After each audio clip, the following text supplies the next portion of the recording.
Bom, pessoal, então hoje nós vamos falar de um assunto importante, que é a pandemia do coronavírus. É um assunto que está em alta no momento. Nós vamos explicar basicamente a distribuição do coronavírus no mundo e algumas formas como ele se apresenta, algumas características da doença. Bom, então aqui nós temos algumas informações sobre a origem do coronavírus. A cepa que circula em 2019, que começou a circular em 2019, é uma cepa nova, por isso que se chama o novo coronavírus. Mas este tipo de vírus, na verdade, ele já circula há bastante tempo. Nós entendemos que o coronavírus ele basicamente possui 4 gêneros e 6 espécies podem causar doenças em seres humanos. Neste quadro nós temos uma história basicamente da origem do coronavírus. Teve momentos históricos como 1960, 2002, 2004, 2005, 2012, que já houveram surtos de gripe causada pelo coronavírus, com diferentes transmissores, diferentes animais que transmitiram para os seres humanos. Então, por exemplo, aqui em 1960 foi o animal chamado alpaca, um mamífero, que transmitiu a cepa que circulou nesse período para o ser humano. Atualmente, no ano de 2019, há 3 possibilidades, que são cobras, morcegos ou um outro mamífero chamado pangolim, onde ocorreu essa transmissão. Aqui, por exemplo, nós temos uma imagem que ilustra esse processo aqui de cárcere de animais que são usados para alimentação. Nesse caso aqui, uma foto tirada em Wuhan, na China, que é onde ocorreu o primeiro caso do novo coronavírus em 2019. Aqui nós temos uma imagem desse animal chamado pangolim, que é um mamífero, que muito provavelmente foi este animal que transmitiu o novo coronavírus para o ser humano. A partir desse processo que aconteceu, a primeira transmissão que aconteceu em meados de dezembro de 2019, como que se deu essa transmissão atual? Chineses, basicamente um casal de chineses, viajou para a Itália e transmitiu o novo coronavírus para italianos. A partir disso ocorreu a disseminação para todos os continentes do mundo. Aqui nós temos a estrutura do coronavírus. É importante nós entendermos basicamente que este vírus ele possui algumas proteínas na sua superfície e são essas proteínas que são fundamentais para o vírus interagir com as células pulmonares. Essa imagem ilustra como que o vírus ele interage com as células do pulmão, do hospedeiro, aqui no caso já se tratando do ser humano. Esse vírus possui então proteínas que irão interagir com proteínas do hospedeiro e com isso o vírus vai infectar as células pulmonares. Por isso que em alguns casos, principalmente nos grupos de risco, que são os idosos, os imunocomprometidos e aqueles indivíduos que apresentam comorbidades, o coronavírus pode ser importante, porque ele pode induzir a uma insuficiência respiratória.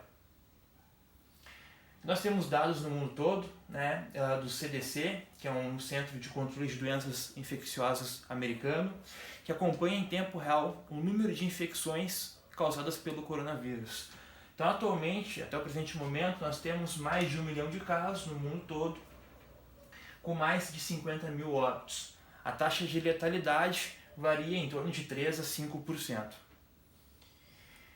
Esses são os dados do Brasil. Nós temos um aumento do número de infecções a partir do dia 26 de fevereiro. Atualmente nós temos aproximadamente 8 mil casos. Pela lógica da dinâmica viral, nós entendemos que esse aumento do número de infecções ocorrerá até meados de junho. Então, esse pico do número de infecções ainda irá ocorrer. É importante nesse sentido que as medidas higiênicas de lavagem de mãos, uso de álcool gel e também do isolamento social sejam seguidas para evitar que esse pico seja ainda mais alto. Nós temos dados do Rio Grande do Sul, do Ministério da Saúde. Aqui nós temos atualmente mais de 380 casos e aqui é importante na faixa etária.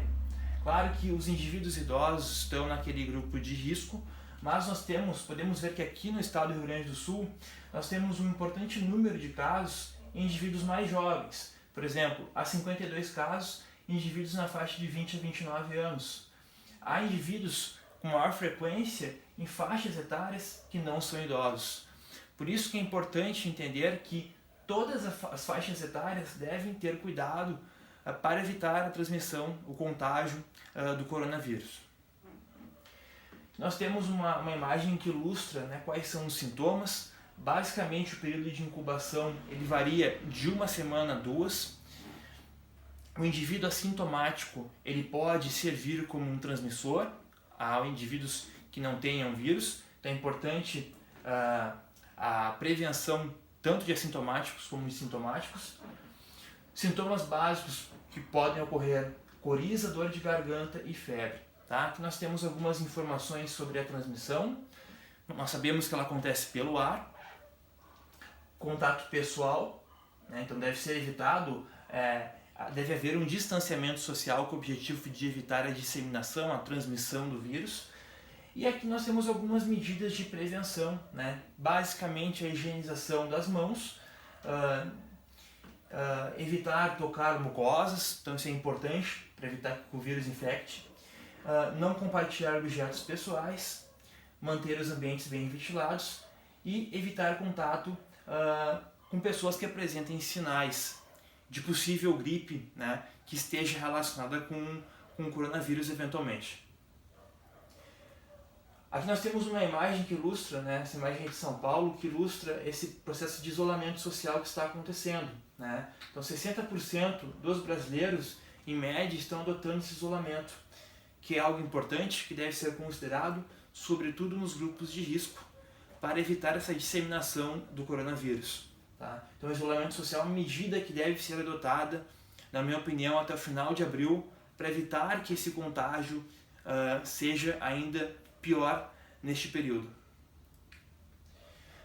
Algumas informações que são mais recentes com relação ao tratamento da síndrome aguda grave, síndrome gripal grave causada pelo coronavírus. Nós temos um artigo científico que abordou a questão da cloroquina. A cloroquina, aqui nós temos a imagem da caixinha, é uma medicação que ela é utilizada em geral para tratamento de malária, doença infecciosa malária. Mas também tem outras aplicações no tratamento de doenças autoimunes, por exemplo. Ela atualmente tem sido testada para o tratamento da infecção pelo coronavírus. Já chegou à conclusão de que ela reduz o tempo de internação daqueles indivíduos em casos mais graves, que estão internados em UTI, por exemplo. Mas ainda está em fase de testes, ainda demanda tempo para nós entendermos se a relação de benefícios e efeitos adversos é benéfica ao paciente, porque esse medicamento possui alguns efeitos adversos. Então ele pode causar cardiopatias, retinopatias importantes. Então há necessidade de vários estudos ainda para entendermos se a cloroquina será efetivamente importante no tratamento da síndrome gripal causada pelo coronavírus.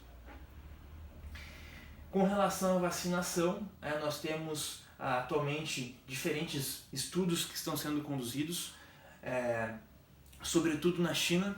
A vacinação é um processo, até a sua implementação, que demanda bastante tempo, em média, no mínimo um ano para se desenvolver e testar a efetividade e a segurança de uma vacina. Então a vacinação para o coronavírus é um processo que muito possivelmente irá acontecer, a formulação dessa vacina, mas que demandará bastante tempo. Então, portanto, a princípio a vacinação é algo que está sendo estudado e que talvez para o futuro possa ser implementado. Então, muito obrigado pela atenção de todos.